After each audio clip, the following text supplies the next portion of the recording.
Parashat Vayetchanan,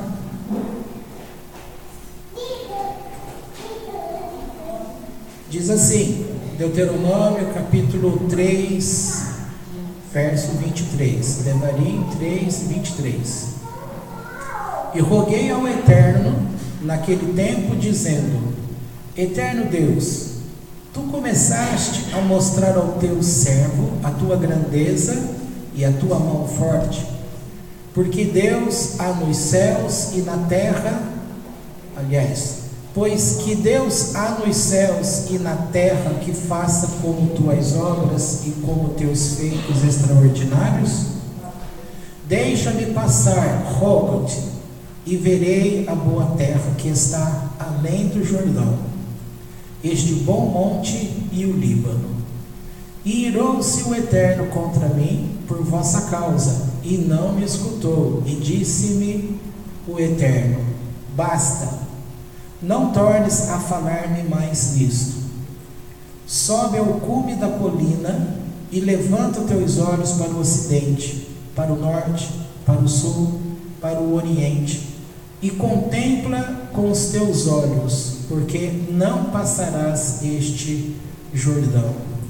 E ordena a Josué, anima-o e fortalece, porque ele passará na frente deste povo, e ele o fará herdar a terra que verás. E ficamos no vale defronte de Bet-peor. Daqui a pouco a gente volta aqui para entrar no capítulo 4, que aí vai iniciar essa parte do Shema, que a gente canta. Bom, vamos ler já esse pedaço então. Continuando aí no capítulo 4, diz assim: E agora, ó Israel, ouve os estatutos e os juízos que eu vos ensino para os cumprirdes, a fim de que vivais, entreis e herdeis a terra que o Eterno, Deus de vossos pais, vos dá. Não acrescentareis sobre a coisa que eu vos ordeno, e não diminuireis dela, para que guardeis os preceitos do Eterno vosso Deus, que eu vos ordeno. Então aqui é a regra, para você não aumentar e nem diminuir aquilo que está determinado. Uma propriedade, não é justo você aumentar meio metro para frente para você ganhar parte do terreno, tá? Verso 3: Os vossos olhos viram o que fez o Eterno por causa de Baal-peor, porque todo homem que seguiu Baal-peor destruiu o Eterno teu Deus no vosso meio. E vós que vos unistes ao Eterno vosso Deus, estáis todos vivos hoje.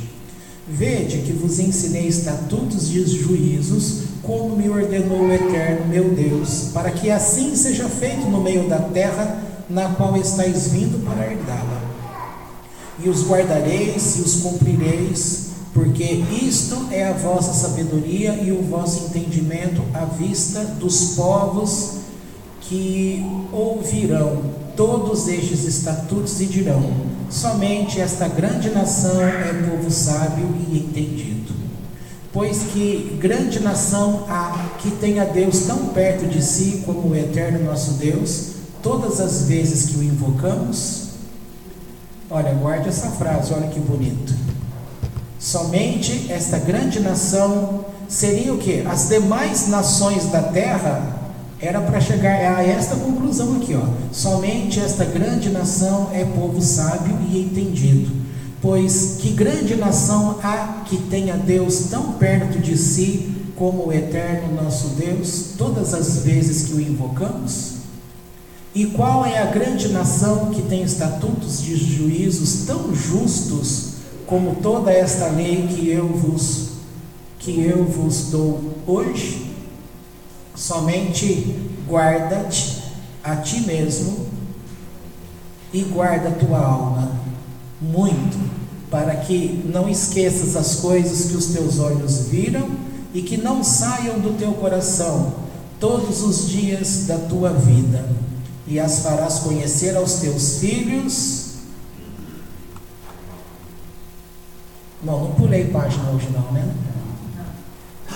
E farás conhecer aos teus filhos e aos filhos de teus filhos não te esqueças do que viram teus olhos, no dia em que estiveste diante do Eterno teu Deus, em Horebe, quando o Eterno me disse: junta-me o povo, e o farei ouvir as minhas palavras, para aprender a temer-me todos os dias em que viver na terra, e a seus filhos as ensinarão. E vós chegastes e estivestes ao pé do monte, e o monte ardia em fogo até o meio do céu, e havia escuridão, nuvens e trevas. E vos falou o Eterno do meio do fogo. Som de palavras vós ouvistes, porém imagem alguma não vistes, tão somente uma voz. E vos anunciou a sua aliança, que vos ordenou que aguardasseis os 10 pronunciamentos, e escreveu-os sobre 2 tábuas de pedra. E a mim me ordenou o Eterno naquele tempo ensinar-vos estatutos e juízos, para que os cumprisseis na terra qual estáis passando para herdá-la. E guardareis muito vossas almas, porque não vistes imagem alguma no dia em que o Eterno vos falou em Horebe, do meio do fogo. Agora vamos dar um pulo aí, lá no capítulo 6, verso 4.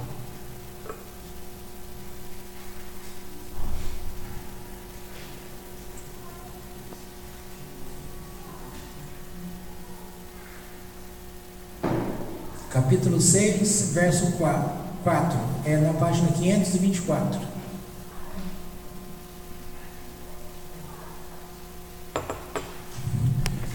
Escuta, Israel, o Eterno é nosso Deus, o Eterno é um.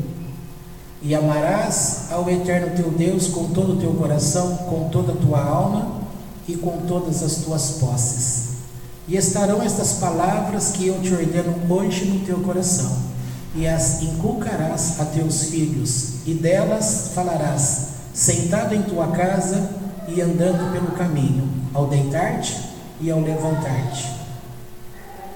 Até aqui tá bom. Quem está com a Bíblia normal aí, que tem a Novo Testamento, a Breit Hadashah, você vai encontrar em Marcos capítulo 12, versículo 28. Quem está com Bíblia normal aí que pode ler isso? Alguém está aí com a Bíblia? Não? Marcos, Novo Testamento, Marcos capítulo 12, verso 28. Ali vai dizer: um homem chega diante de Jesus. Marcos 12, 28. Um homem chega para Jesus e pergunta para ele: qual é o maior dos mandamentos? E aí a gente vai comparar aqui com Deuteronômio capítulo 6, com a Torá. Ninguém achou?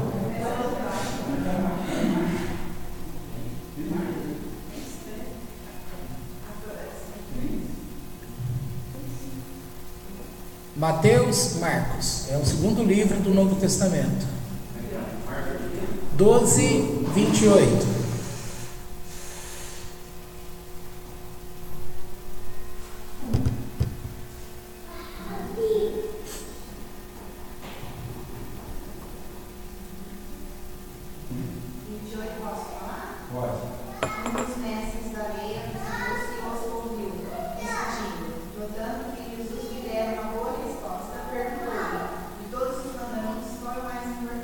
Agora fala devagar. Então você viu, um mestre, alguém que conhecia a Torá, viu que ele respondeu com sabedoria as demais perguntas, perguntou para ele, para Jesus: mestre, qual é o maior dos mandamentos?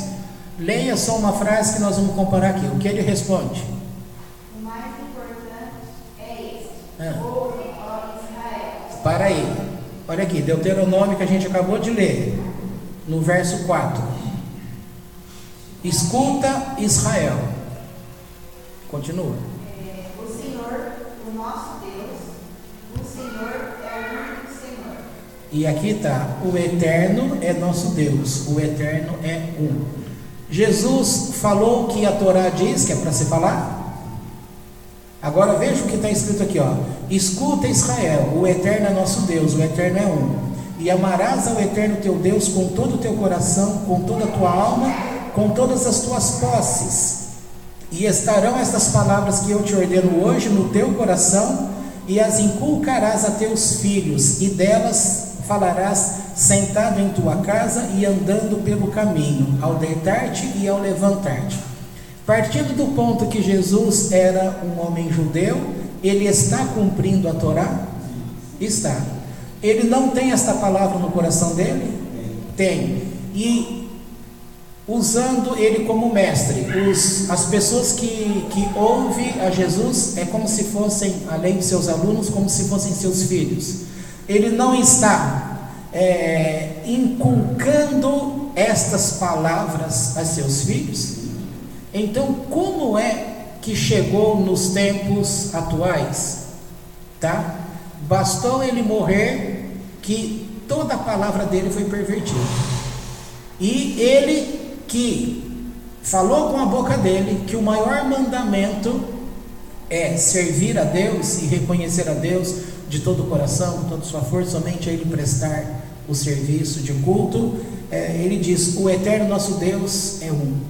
Em nenhum momento ele disse que ele era Deus, tá? Então aqui é uma prova. E aquele pedaço que eu disse para vocês, guardem aí esse texto bonito.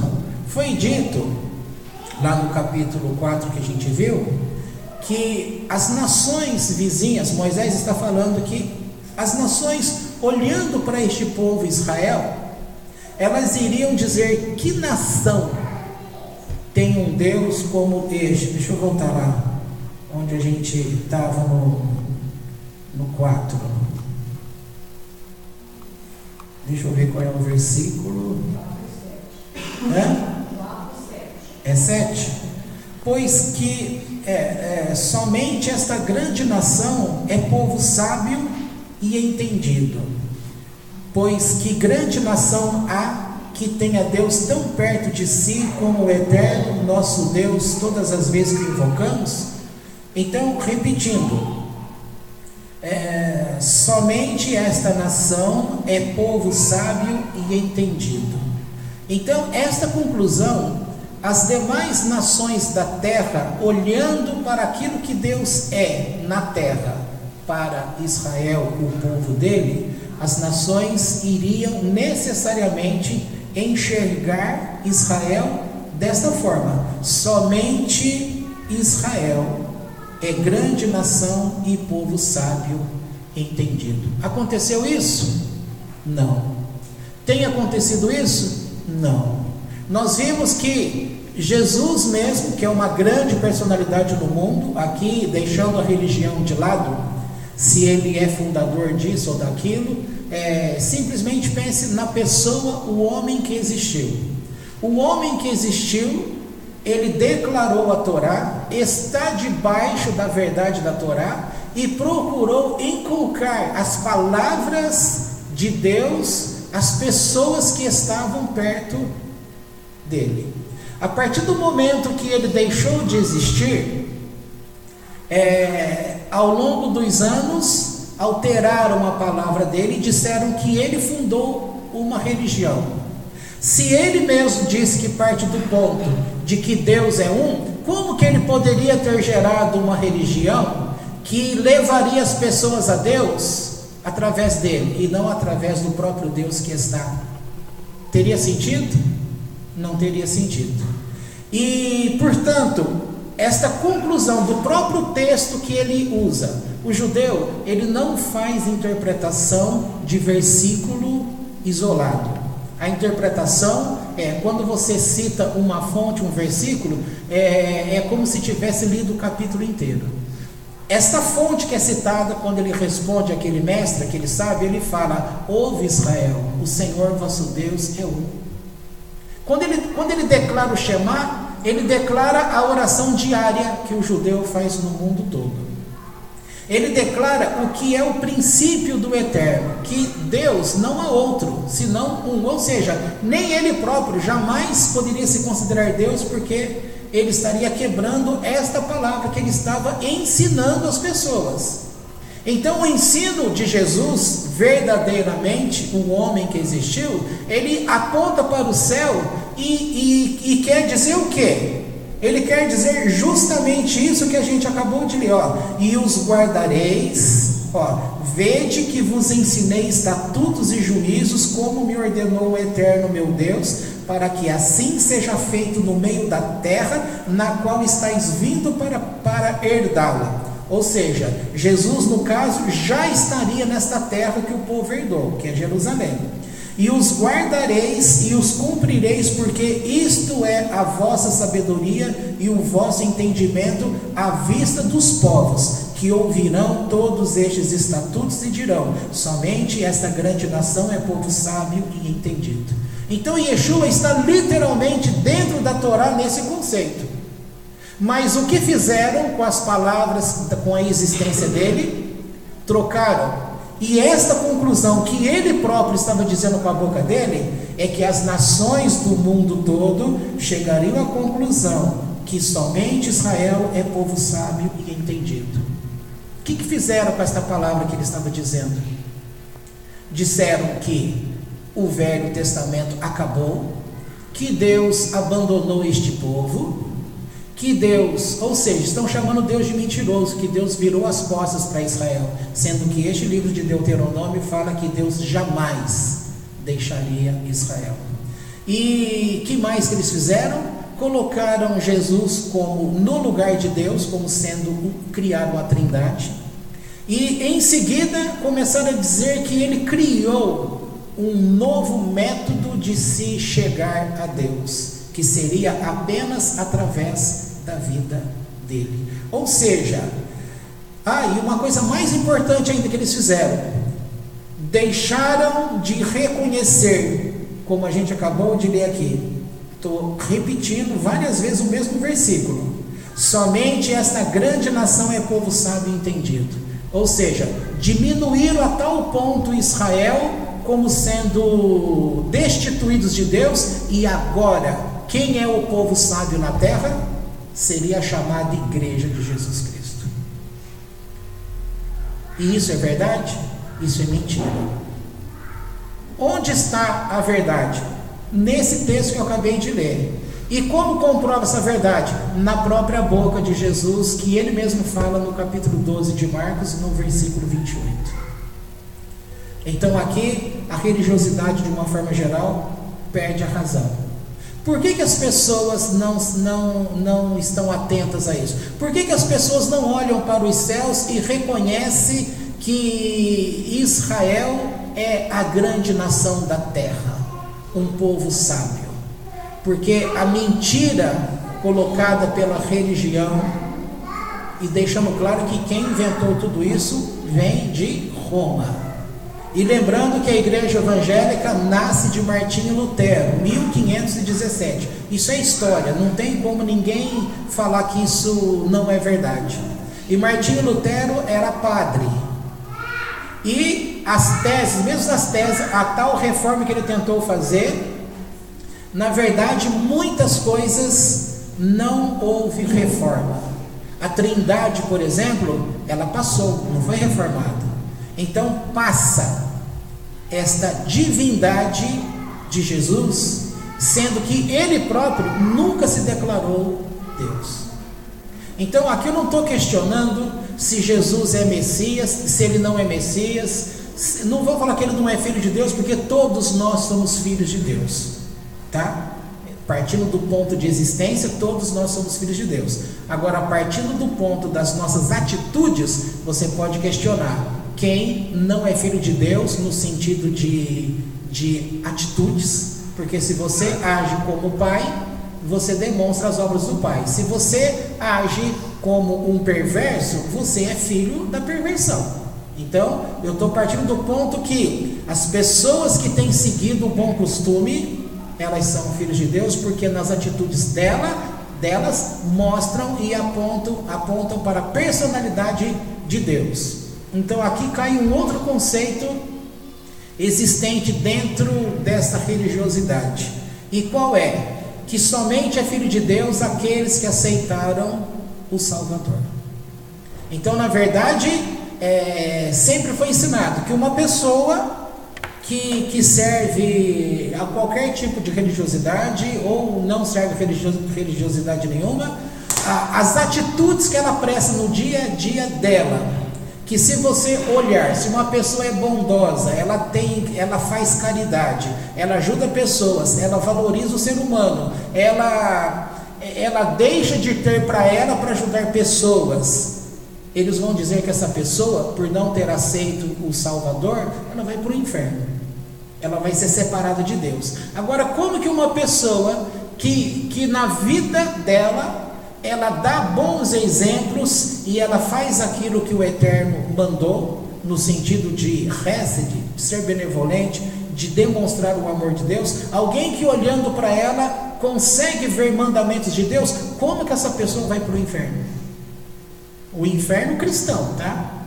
Porque na explicação do Guérinon, no sentido judaico, todos nós vamos prestar contas, guardadas as proporções, todos nós passaremos por um inferno, tá? Só que este inferno é bem diferente do jeito que o cristão ensina. Inferno para cristão é uma alma separada totalmente de Deus, que não pode se conectar a Deus.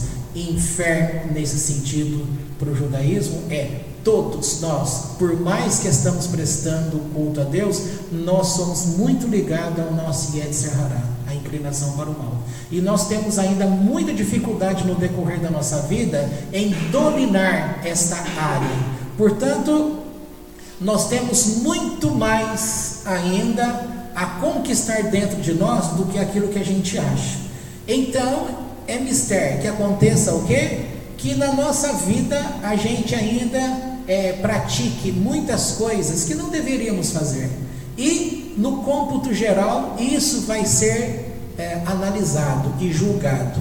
E havendo essa necessidade, guardadas as proporções e levado em conta cada ato que nós tivemos, nós seremos julgados no tribunal e seremos castigados. Isso logo após a nossa morte. Esse julgamento ele é chamado como o inferno, tá? Mas é o inferno que você vai passar por esse julgamento e você vai prestar conta e você vai sofrer a consequência, mas você vai ter oportunidade de dar sequência nessa transição de alma, tá?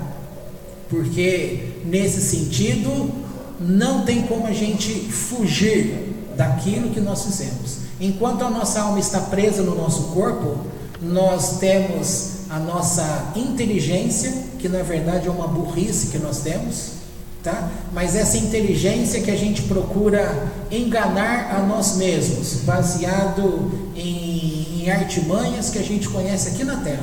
Mas a nossa verdadeira alma, quando ela se desprende desse corpo, ela volta a ter um pleno conhecimento de Deus.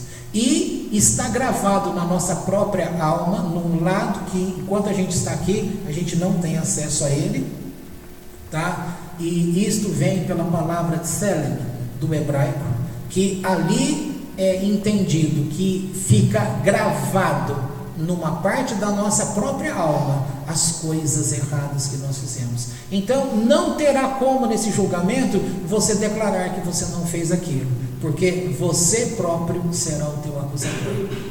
Nesse sentido, quem é Satanás para você? Você mesmo. E aqui vale lembrar aquilo que o Eterno em 97 disse a mim, que era para ensinar o povo que o nosso maior inimigo era nós mesmos. E eu cheguei a perder pessoas que estavam junto de nós naquela época, porque uma delas, que vocês conhecem muito bem, quando despediu da gente, disse que não poderia aceitar que ele seria o próprio inimigo dele, que não teria como, porque o maior inimigo dele tinha que ser os demônios, tinha que ser Satanás. Satanás é adversário, nós somos o nosso maior adversário. Nós temos que combater principalmente nós mesmos. Quem que derrota a nós mesmos? Nós mesmos nos derrotamos a nós mesmos. Então a pessoa chegou a essa conclusão dizendo que não, que o maior inimigo tinha que ser este externo, este ser criado, tá? E na verdade o judaísmo, naquela época não conhecíamos nada de judaísmo, e naquela época o Eterno já estava nos ensinando o judaísmo sem que a gente soubesse que era o judaísmo. Então hoje fica muito claro que nesta apresentação a gente vai aprendendo a crescer, a dominar o Yetzer Hará e andar mais com o nosso lado bom, Yetzer Hatov, tá? Bom, voltando ao que eu estava dizendo, portanto, o que Jesus fez, ele agiu como um homem que estava inserido na Torá. Ele respondeu segundo a Torá, e ele estava cumprindo a Torá. E aqui está dizendo: cumprireis os mandamentos que hoje eu vos dou, tá? Yeshua, Jesus, estava cumprindo e ensinando estes mesmos mandamentos.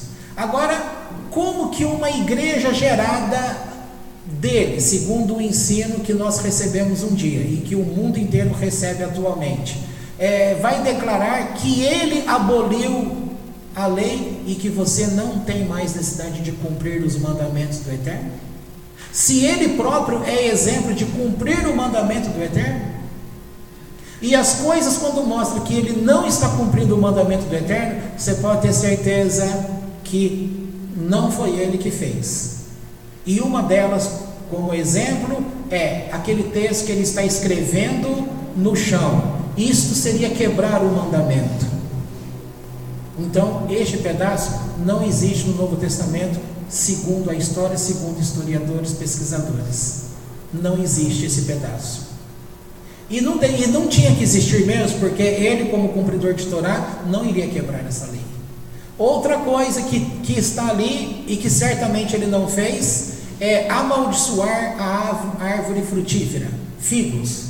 Além da figueira simbolizar Israel, ele não poderia amaldiçoar a si mesmo, porque é proibido pela Torá você mesmo amaldiçoar a você mesmo. Você não pode falar: eu sou um maldito. A história, agora eu não lembro se é bom, nem vou falar o nome do rabino, que eu não lembro agora o nome dele, mas eu contei a história aqui para vocês, que ele estava no trem e um homem sentou do lado dele, na verdade um jovem. E na viagem ali, o jovem, ele perguntou, aquela conversa, né, que você está junto no trem, no ônibus, no avião, no metrô, você começa a conversar com a pessoa ao lado, e aí a pessoa dizendo que estava fazendo aquela grande viagem porque estava indo na casa do rabino fulano de tal, só que ele era o rabino fulano de tal. Então ele começou a falar mal dele próprio, dizendo: nossa, mas você está indo na casa desse rabino, esse rabino é isso e aquilo. Ele começou a falar mal dele próprio, e aquilo foi fazendo com que aquele homem fosse fervendo o sangue dele, né? E ele então, quando desce daquele trem, esse rabino é agredido, tá? Porque aquele homem não aceitou que se falasse tais coisas daquele homem. E aí vai cada um para um lado, o rabino vai para a casa dele. Passado um tempo, tocando a campainha lá, quem que era? Aquele jovem do trem. Aí na hora que o rabino abriu a porta, porque ele era o homem verdadeiro, quando ele abriu a porta, o homem olhou para ele: mas você de novo aqui? E partiu para cima dele de novo, para dar mais uma surra nele, até que ele disse: não, mas eu sou a pessoa. Então o ensino que fica dessa história é que mesmo quando você tenta provar, ou no sentido de humildade tentando se diminuir, você está errado, porque você não tem o direito nem de você mesmo falar Lashon Hará contra você mesmo. Essa história de que eu sou o dono do meu nariz, eu faço o que eu quero e ninguém se mete na minha vida, isso também não tem validade, porque você não é dono do teu nariz. Você está servindo a um Senhor, a alguém acima de você, e você não responde por si mesmo. Tanto é que não responde por si mesmo, porque você não tem o direito de mutilar o teu próprio corpo. Você não tem o direito de tirar a tua própria vida. Você não deveria mutilar o corpo no sentido de riscar, como aquelas pessoas foram educadas a riscar o corpo para divindades diversas. Então, de uma forma muito abrangente, você não é dono do seu nariz, e você não responde sequer a você mesmo. Você acha que responde por si mesmo, mas tudo que você acha que faz está sendo gravado nesta parte da tua alma, e ela vai te acusar diante de Deus naquele julgamento, para ficar claro que você nunca foi destituído de um poder divino. Você sempre esteve debaixo de uma autoridade. E o que fizeram em relação a Jesus é que essas palavras que ele manteve a Torá, algumas foram mantidas, outras foram manipuladas para passar ideias divergentes. E no final das contas, declararam, e uma mentira dita gerações a gerações, ela se torna verdade. Tá bom? Isso aqui já quem gosta de filosofia vai estudar na área de filosofia essa questão de que em publicidade você vai aprender essa questão filosófica, que, como é o nome disso? Alguém lembra aí? Me deu um branco agora. Sofisma. Você vai aprender. Em filosofia estuda-se sofisma. E sofisma é o quê? Bem grosso modo falando, é você pegar algo que não é totalmente verdadeiro, tá? Não necessariamente uma mentira inteira, apenas não é algo totalmente verdadeiro. E você então começa a falar, vai chegar uma hora que aquilo que não é passa a ser como se fosse. Desta forma, é certo que o cristianismo, da forma que tiveram séculos e séculos e séculos, tá?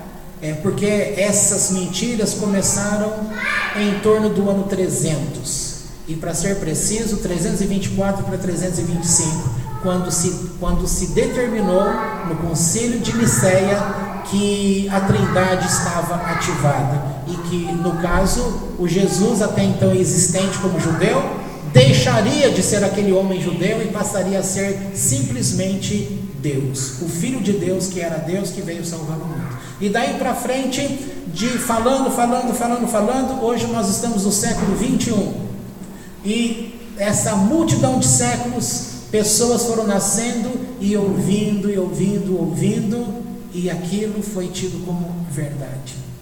Agora, voltando lá para esse tempo de Moisés, Moisés estava querendo combater justamente isso. Ele quer combater em dizer para este povo: olha, vocês vão entrar nesta terra que eu mesmo gostaria de entrar e não me foi permitido. Então Moisés está tentando falar para o povo que eles deveriam ficar submissos ao Eterno, mas ao mesmo tempo ele começa a declarar ao povo, durante esta paraxá, que um dia este povo estaria sendo desterrado, tirado de sua terra, sendo levado a exílios, iriam padecer. Por quê? Porque no futuro eles iriam abandonar o Eterno, e eles pagariam as consequências. Moisés estava amaldiçoando aquele povo? Não, ele estava falando aquilo que ele estava vendo em profecia, que era acontecimentos no futuro. Isso aconteceu? Aconteceu. Uma só vez? Não. Algumas vezes. As duas mais famosas, na data da história comum, geral, 722 a.C., de 603 a 586 a.C. Data do retorno deles para cumprir a promessa, que eles ficariam apenas 70 anos fora. Então, em 538 começa o retorno, com a ascensão do rei Ciro o Medo-Persa, que é Ciro e Dario, dois reis que existiram, Medo-Persa, Ciro e Dario. Então é dado a autorização para que o povo retornasse. Todos retornaram? Não, muitos ficaram na Babilônia. E muitos permaneceram lá servindo ao Eterno? Sim, tanto é que você deve ter o conhecimento que existe dois Talmud: Talmud Bavli, que é Talmud Babilônia, Talmud Yerushalmi, Talmud que é Jerusalém, tá? Então o Talmud de Jerusalém, pelos sábios de Jerusalém, Talmud de Babilônia, que vem da comunidade judaica sábia que tinha naquela época, desde aquela época. Então estes dois tipos de Talmud, eles têm um tipo característico de chegar à conclusão dos fatos, tá? O que Moisés está falando para essa geração é que os pais deles tinham acabado de falecer naquele deserto durante estes primeiros 40 anos. E que, inclusive, ele, Moisés, por mandamento de Deus, não iria entrar nesta terra da promessa. E ele acaba dizendo aqui, usando a palavra, ele diz aqui que 515 vezes ele pediu ao Eterno para entrar com o povo. E aí, este pedaço que você ouve aqui, ele cita um pedaço apenas, e ele cita como foi que o Eterno se dirige a ele e fala: basta, chega. 515 vezes. Um homem que historicamente você sabe que sempre defendeu o povo, que sempre lutou pelo povo, que quando Deus disse que iria abrir mão desse povo, ele falou: então comece abrindo mão de mim mesmo. Ele sempre se dirigiu diante de Deus com autoridade, relembrando a Deus as promessas feitas aos pais Abraão, Isaac e Jacó. Então, a partir do momento que ele recebe essa palavra de Deus, aqui ele é obrigado de fato a se calar, tá?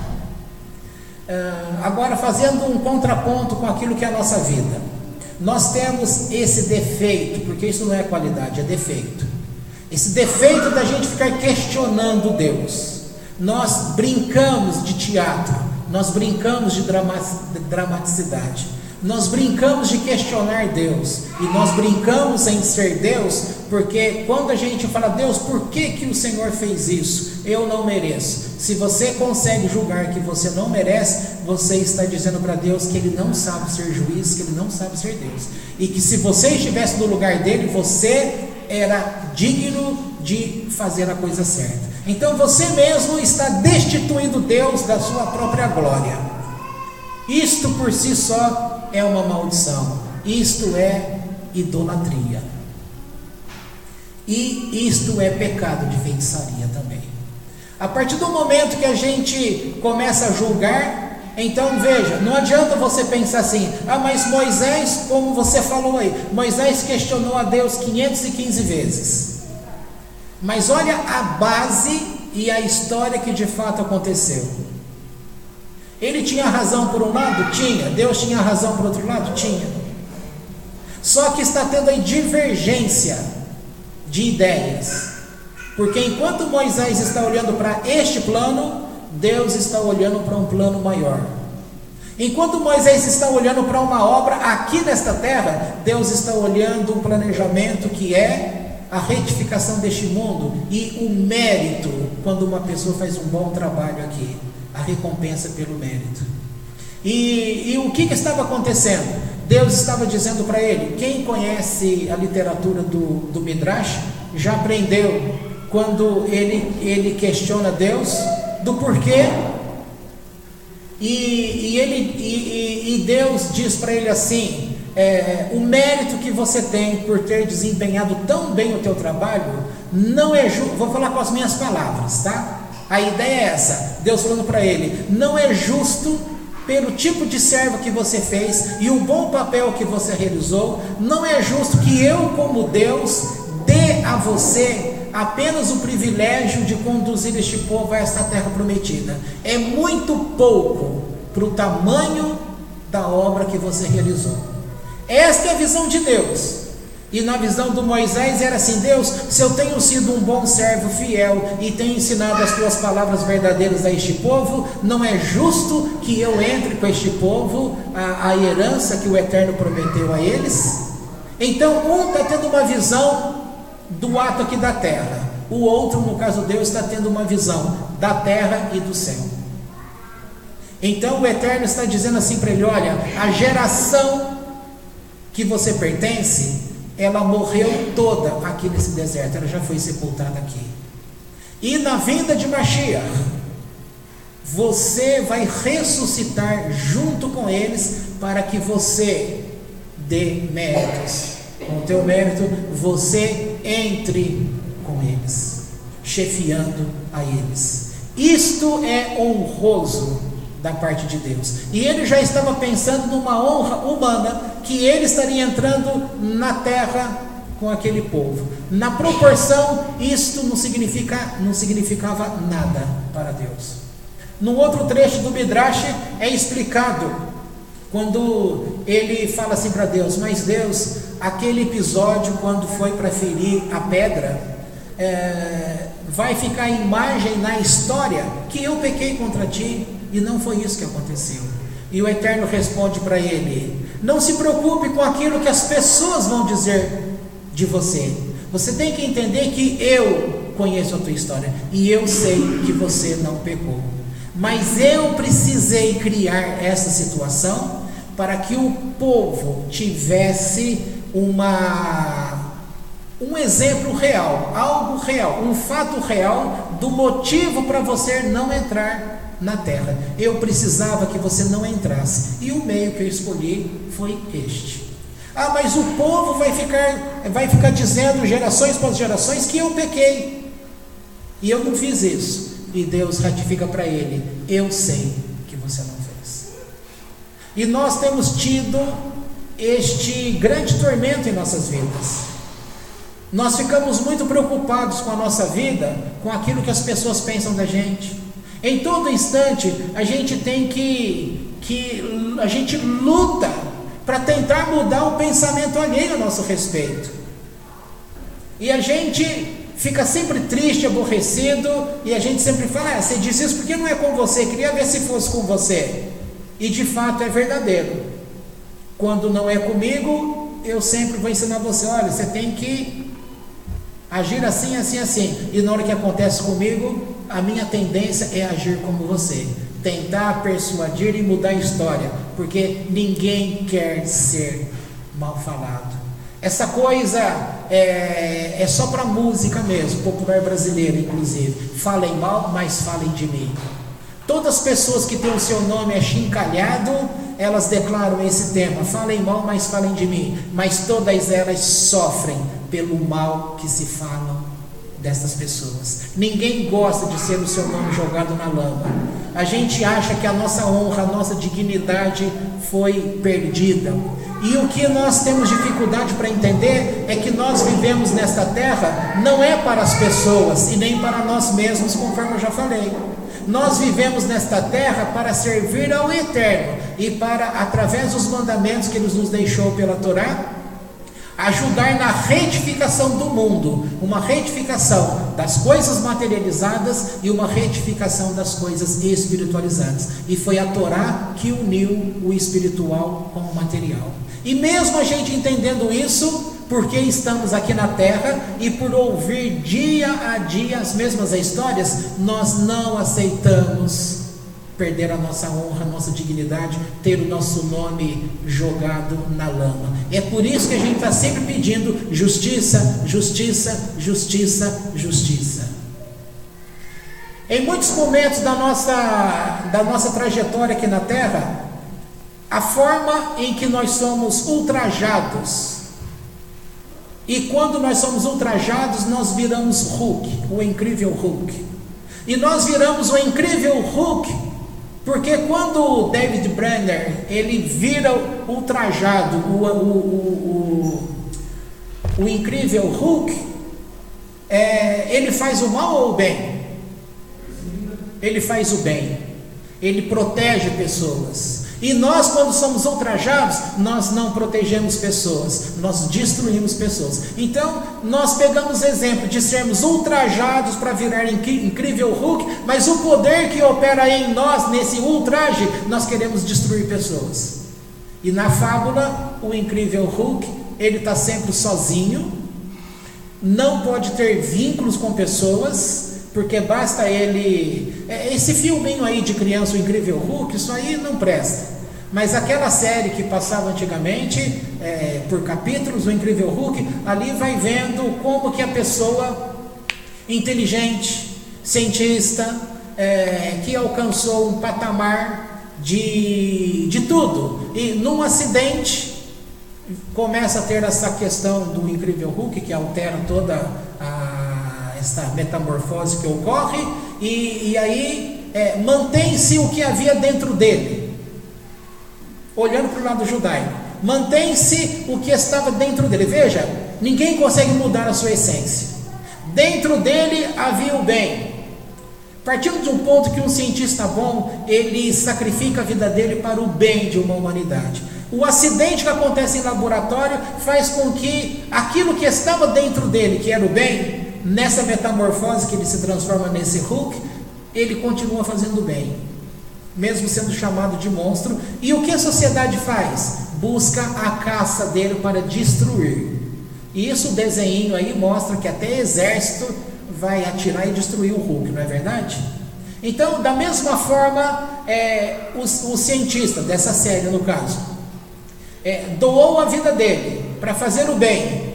E quando acontece essa transformação, fica claro que ele, em ser bom naquilo que foi projetado para ele, ele perdeu tudo. Ele poderia pensar assim para Deus: Deus, mas eu dediquei a minha vida à ciência, e hoje, porque eu dediquei a ciência e criei coisas, olha o que eu ganhei em troca. Olha o questionamento humano. Olha o que eu ganhei em troca. Hoje eu não posso ter amizade, eu não posso ter namorada, eu não posso me casar, eu não posso ter filho, eu não posso ter morada em lugar certo, eu não posso ter endereço, porque onde quer que eu vou, ninguém consegue me ver como o homem da ciência, que ele fez o bem. Eu sou considerado um monstro e eu tenho que ser morto.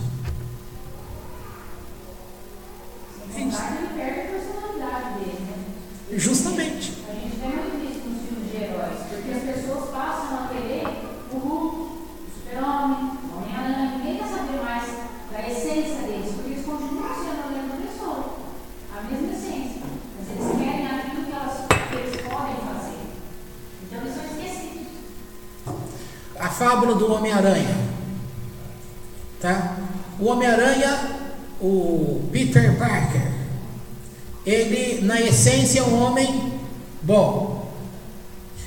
O que acontece lá com ele naquele servicinho dele? Servicinho, ele sempre se vê diminuto, sempre se vê sem nada.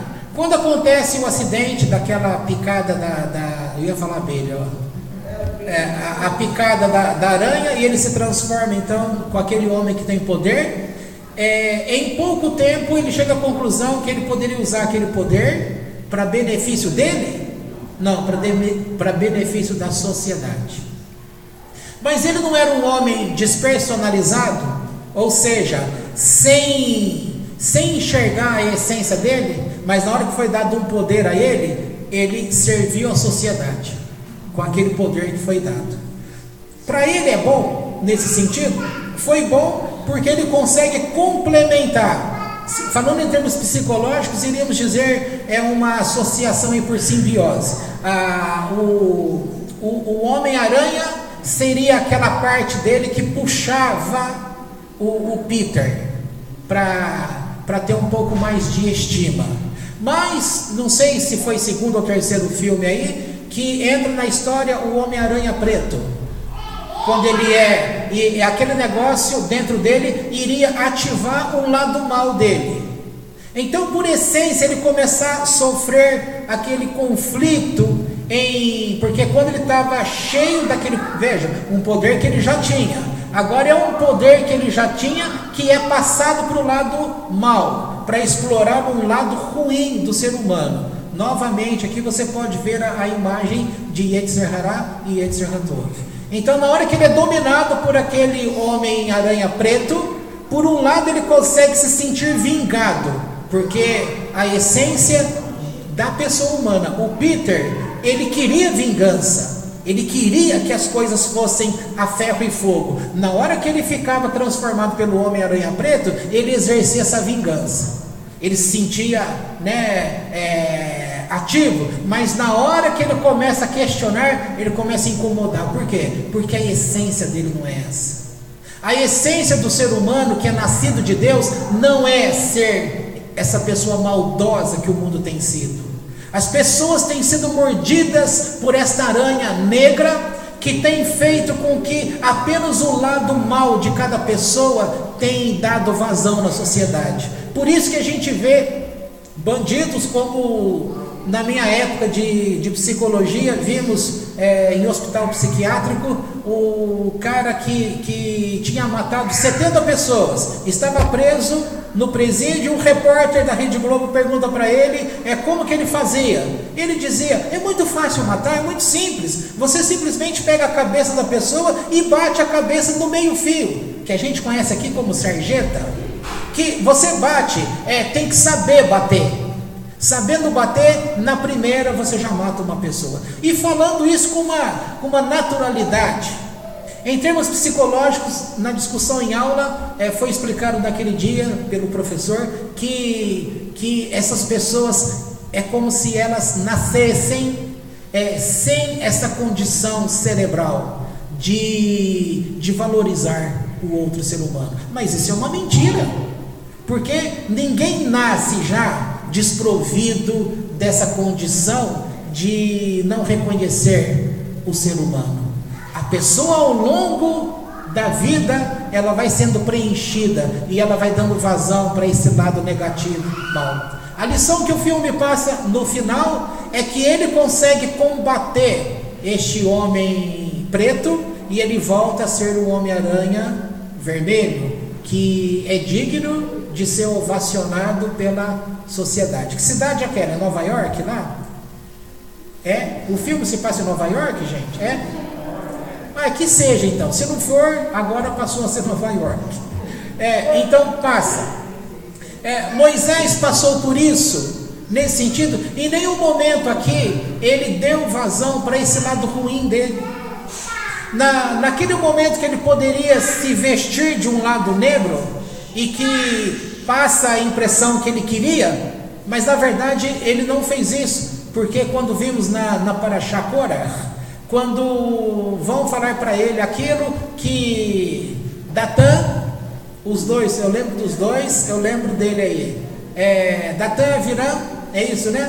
Os dois, junto com Korah, e aí viram um time de 250 pessoas, que eles queriam destituir de poder a Moisés, para que ele assumisse o trono, tá? Não tinha trono, mas para ele era um trono. Então, tal foi a afronta que ele sofreu ali, que ele simplesmente faz um pedido para Deus: Deus, estou indo até Korah e eu peço a Ti humildemente que o Eterno faça alguma coisa, mas que seja tão notado diante dos olhos humanos, que isso seja uma grande lição às pessoas, e que ninguém mais queira fazer e cometer este ato hostil que este homem está fazendo comigo, tá?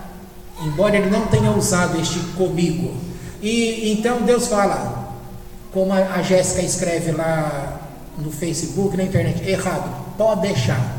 Aí é como se o Eterno falasse: pode deixar. E quando chega lá, acontece esta coisa sobrenatural. A terra, somente aquele pedaço da terra, abriu a boca e engoliu a todos eles, mas só engoliu as coisas daqueles que estavam no sentido perverso. Aqueles que não tinham nada a ver, não aconteceu nada. Então são coisas que fica claro que há de fato um Deus fora desta terra, que governa todas as coisas, e que Ele tem muito bem determinado o que Ele quer no padrão desta terra. E a gente deve, porque foi dado esse direito a nós, em liberdade, Você pode se tornar aquilo que você quiser, só que você vai pagar o preço. Por mais que as pessoas escutem uns dos outros, que aqui a gente faz o que quer, do jeito que quer, como quiser, e que no final das contas nós teremos um céu por habitação, nós vamos descobrir que isso não é verdade. Todos nós seremos julgados, mas quanto mais a gente se aproximar de Deus através da sua Torá e mitzvot aqui na terra, mais perto dele nós ficaremos. É dito pelos sábios que quem estuda a Torá e quem cumpre os mandamentos da Torá, comparado com uma outra pessoa boa, também boa, mas que não cumpre os mandamentos da Torá, cada ato que você cumpre vale 100 vezes mais. Talvez a ideia que o Novo Testamento, na linguagem atribuída a Jesus, declarou um dia que você deve restituir 100 vezes mais, talvez venha deste conhecimento judaico, que quem cumpre os mandamentos do Eterno, para cada atitude sua, aquilo vale 100, comparado com uma outra pessoa que pode ser tão boa quanto você, mas não fez. Então, em cada atitude, você ganha 100 pontos. Na hora que uma pessoa passa para o outro lado, como diz o Pirkei Avot, estamos na antessala. Quando o nosso nome for chamado na sala, que é a sala do julgamento, que seria a sala do trono, que seria o prestar contas, você vai descobrir que muitas coisas que você fez valeu 100 pontos mais. Então isso vai atribuir uma pontuação que os céus estão em variados níveis de distribuição. As pessoas não ocuparão o mesmo patamar, tá? Você realmente vai pagar por aquilo que você escolheu desempenhar aqui nesta terra. E isso tem que ficar muito claro. E uma das falhas que nós já falamos tempos atrás é que muitas pessoas acham e estão em sistemas religiosos que diz que uma vez que eu confessei o meu pecado a Deus e ao Messias, tudo foi apagado, eu não respondo por mais nada, começo uma vida diferente. Poxa, se isso fosse verdade, que maravilha que seria isso. Tudo ia começar do zero. Só que a Torá não ensina isso. Isso é uma perversão de Torá. E o povo, claro que o povo gosta disso. Se você pode ganhar uma oportunidade de apagar tudo e ser bonzinho, e começar e na hora do julgamento vai esquecer tudo, e você vai partir somente daqueles poucos anos que você nem foi bom, né? Porque mesmo as pessoas achando que foi apagado tudo, elas não conseguem seguir neste caminho de boas obras. Porque o que tem de perversidade, mau caráter dentro dessas igrejas é o que a gente mais vê. Pessoas que roubam, pessoas que machucam, pessoas que estupram, pessoas e pessoas. Mas eles vão ter uma surpresa. Tudo é considerado. Vai ser considerado as atitudes boas e será considerado. Ah, mas não foi perdoado? O pecado confessado, para quem faz techuvá e se volta a Deus, é perdoado. Mas vai ser computado. Vai usar uma medida de cômputos, tá? Porque Deus é justiça. Ele não poderia trazer para si o título, insígnia de justo, e na hora de fazer um julgamento, ser injusto no julgamento. Como que pode isso? Como que um Deus que a gente aprende a ser justo e vamos descobrir desta forma, do jeito que a religião ensina, injustiça? Não tem condições. Nós somos, como diz, hoje eu estou falando só de filme, né? Como diz Uma Noite no Museu, aquela estatueta grande fala, bobão, bobão. Nós não podemos ser bobão desse jeito, achando que tudo vai ser tão tranquilo assim, de jeito nenhum. Aqui eu posso lembrar novamente o testemunho daquele judeu que morreu, passou por esse julgamento, viu todas as coisas e foi dado a ele ordem, agora você volta. Vejam isso, é 1 hora de testemunho, tá? É um gordo barbudão, tá lá o testemunho de um judeu. Quem quiser eu procuro o link e passo, coloco lá no grupo Sou Vida Plena, ou no grupo do WhatsApp, para vocês verem isso, tá? Então toda essa questão aqui que nós estamos vendo, a forma como Moshe está tentando falar com o povo, e quando entra o Shema, sempre está apontando o que Deus fez com Israel, lembrando agora o que aconteceu com Abraão. Israel se tornou o que é por causa dos méritos, a árvore que foi Abraão. E Israel só torna essa nação que vai ser tão abençoada por Deus, porque vem de uma raiz que foi a única que se distinguiu de dentre todas as outras. Então as demais ficou num nível inferiorizado, sim, mas não porque Deus foi quem fez, foi o trabalho de cada um. Foi naquele tempo que Deus tinha determinado que quem trabalhasse foi dado direito a todos, somente quem de fato sobressaiu foi Abraão. Daí nasce a nação de Israel, e a nação de Israel começa a ter esse contato com o Eterno.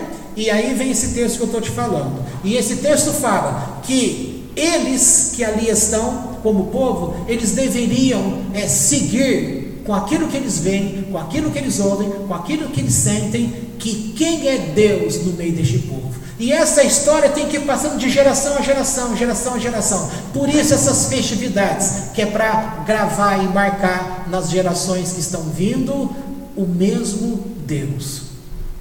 E para que se chegasse lá na frente, eles pudessem manter as atitudes. E mantendo as atitudes, os povos ao redor do mundo chegariam a uma única conclusão: que não há na terra um povo sábio e entendido com Deus.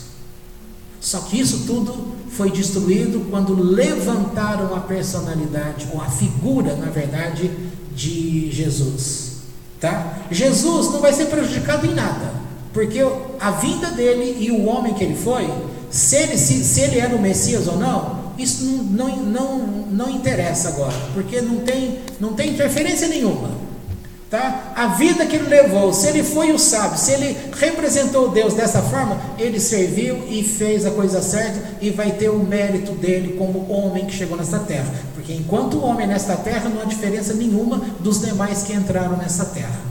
Então ele fez a parte certa. Se pegaram a história dele, deformaram e criaram um Deus em cima da personalidade dele, da existência dele, da história dele, as pessoas que fizeram isso vão pagar no futuro. E a forma que esta mentira chegou ao mundo todo foi suficiente para prender você? Não. Ficamos presos por um período de tempo, mas mesmo dentro dessa prisão, nós nos achegamos a Deus e conseguimos sair desse emaranhado. Então, e aqueles que não saíram, Deus vai olhar de uma forma: olha, se você conseguiu sair, por que o outro não sai também? Se a chave da prisão se chama Torá, como que você teve chave e o outro não teve? Todo mundo tem a chave dentro de si, porque todo mundo recebe o ensino de Torá por 9 meses enquanto é gerado dentro da barriga da mamãe. Portanto, a chave está dentro de cada ser. Se a pessoa não quer escolher, porque ela está dentro de um sistema que possa dar status, exemplo, o povo todo que eu já falei hoje, saíram todos da Babilônia quando o rei Ciro deu liberdade? Todos os judeus foram embora? Não. Aqueles que estavam bem instalados, tinham dinheiro, tinham lojas, tinham comércio, ficaram. Para que eles vão voltar lá para Jerusalém para enfrentar aquela pobreza? Ficaram lá no exílio e continuaram como pessoas benquistas. Muitos estão muito bem nas instituições. Mesmo que ele compreender que o melhor é a Torá, é o judaísmo, eles não vão querer voltar. Por quê? Porque eles vão perder o status. No judaísmo, ele vai ter que ocupar o lugar dele, da sua insignificância. Ao mesmo tempo que somos insignificantes, nós temos o nosso significado. Mas tem gente que tem necessidade de sobressair no meio da insignificância, tá? Vão pagar um preço. Agora, estão tentando amarrar pessoas, mentem as pessoas dizendo que elas serão amaldiçoadas. Se você sair daqui, você vai voltar implorando com câncer no seu cérebro, no seu ovário, no seu isso, no seu aquilo. Aí a pessoa com medo. Mas o medo dela não é a prisão dela. A gente tem que ser forte para se libertar do medo, forte para se libertar das correntes que nos prendem. Agora, nós cantamos também uma música do Tanar: tu que vais diante de mim, fazendo o quê? Endireitando os caminhos tortos. Tu que quebras as portas de bronze, as correntes de ferro. Então o Eterno, ele vai à frente, ele destrói essas coisas. Deuteronômio 9 diz que o Eterno vai à frente de nós, ele destrói os filhos de gigantes e destrói as cidades amuralhadas, e a gente vem atrás para pegar o despojo. Esse é o nosso Deus. Então as pessoas não têm o direito de falar que a elas não foram dadas o direito de aprender o judaísmo. Hoje nós temos a internet e temos professores de Torá, aqueles bons, aqueles que não são tão bons, aqueles que estão fazendo para o reino do Eterno e aqueles que estão fazendo apenas para seu reino. Você vai encontrar de tudo, mas a luz que está dentro de você, que dirige você pelo caminho de Deus, vai dirigir você. Basta você ouvir um pouco a pessoa, você fala, não, isso daqui não dá, você passa para outra. Até que você vai vendo e vai escolhendo aquele mestre. Como diz Pirkei Avot, escolha um mestre, o professor. São muitos, mas você vai ver aquele que se adapta, e aí você vai crescer. Ok? Então podemos encerrar aqui.